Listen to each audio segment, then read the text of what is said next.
Jeu très nerveux en début de match. Du déchet technique, un manque de rigueur dans le placement. Le Mans n'en demande pas tant pour ouvrir le score par Le Tallec. C'est a priori le pire des scénarios pour les Girondins.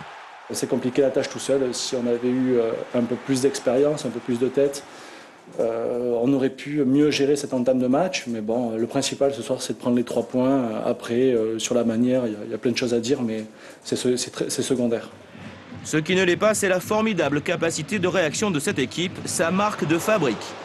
Bordeaux renverse la situation grâce à ces 2 phénomènes offensifs. Superbe centre de Yohan Gourcuff, 12e but de Marouane Chamakh. L'international marocain de plus en plus proche d'un départ pourra quitter son club formateur la tête vraiment haute. La qualité technique du Breton, l'envergure de son coéquipier, tout est parfait dans cette action. L'autre grande force des Girondins, c'est leur efficacité sur coup de pied arrêté. Il y a de la puissance dans le jeu aérien, de la présence dans les duels et la défense adverse est en difficulté. 2-1, c'est le 12e but de Yohan Gourcuff. En pleine négociation sur son avenir, le Breton montre encore qu'il est indispensable. Mais le Mans vend chèrement sa peau. Nouvelle absence de la défense bordelaise, punie pour son manque de rigueur. 2 partout, doublé de Le Tallec sur un service en or de Gervinho. Dernier rebondissement de ce match renversant, Bordeaux montre qu'il a l'envergure d'un champion en arrachant sa 9e victoire consécutive grâce à Planus.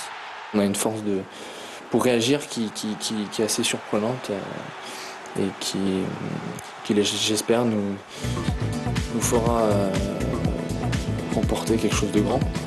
Il y a 2 matchs pour aller chercher la première place. Eh bien, on va se préparer pour essayer d'aller la chercher.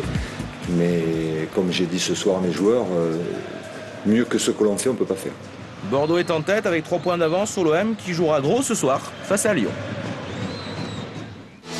Ouais, voici tous les résultats d'hier soir, 36e journée. La défaite du PSG à domicile contre Auxerre, 2-1. Caen n'est pas encore mort.